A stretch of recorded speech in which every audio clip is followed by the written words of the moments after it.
আসসালামু আলাইকুম রহমতুল্লাহি বারাকাতুহু। আজকে যে ভিডিওটা এনেছি খুবই গুরুত্বপূর্ণ। হয়তো থাম্বনেইলে আপনি দেখতে পেয়েছেন যে ধন সম্পদ পাওয়া যাবে, রিজিক বৃদ্ধি হবে, প্রচুর সম্পদের মালিক হবেন। তো চলুন ভিডিওটা শুরু করি। বড় করব না, খুব সংক্ষিপ্ত আকারে বলার চেষ্টা করব। কোরআনে কারিমে আল্লাহ তাবারক ওয়া তাআলা বলেছেন কয়েকটি কারণ যে বা কয়েকটি কাজ যে কাজগুলো করলে আল্লাহ তাআলা রিজিকে বরকত দেবেন এবং ধন সম্পদ বৃদ্ধি পাবে।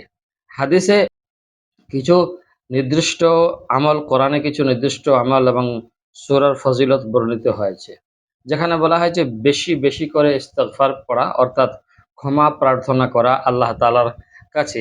কোরআনে কারিমে আল্লাহ তাআলা বলেছেন ইস্তিগফার করলে আল্লাহ তাআলা ধন, সম্পদ, সন্তান-সন্ততি বৃদ্ধি করেন। অতঃপর আল্লাহ তাআলা বলেছেন, তোমাদের রবের কাছে ক্ষমা প্রার্থনা করো, নিশ্চয়ই তিনি ক্ষমাশীল, তিনি তোমাদের জন্য প্রচুর বৃষ্টিপাত করবেন এবং তোমাদের সমৃদ্ধ করবেন ধন সম্পদ ও সন্তান সন্ততিতে। সূরা নূহ আয়াত নম্বর ১০-১২। হাদিসে আসছে এই সূরার ব্যাপারে, সূরা ওয়াকিয়ার ব্যাপারে যে কোনো ব্যক্তি যদি নিয়মিত এই সূরা তিলাওয়াত করে তো আল্লাহ তাবারক ওয়া তাআলা তার অভাব অনটন থেকে রক্ষা করবেন।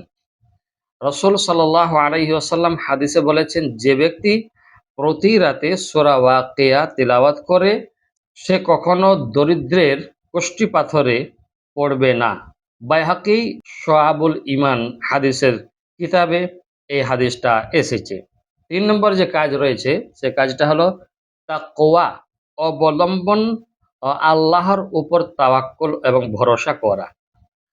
তো এই দুটি কথা বলা হয়েছে। আর কোরআনে কারিমে সূরা আত-তালাক আয়াত নম্বর ২-৩ এ বলা হচ্ছে, আল্লাহ তাআলা কি বলেছেন?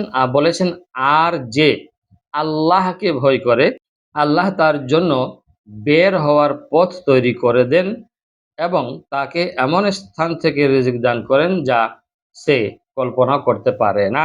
সূরা আত-তালাক।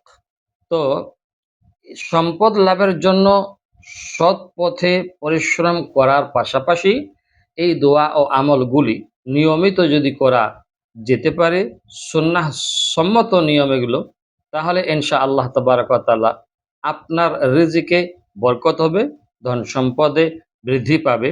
তো ভালো থাকবেন। আসসালামু আলাইকুম ওয়া রাহমাতুল্লাহি ওয়া বারাকাতুহু।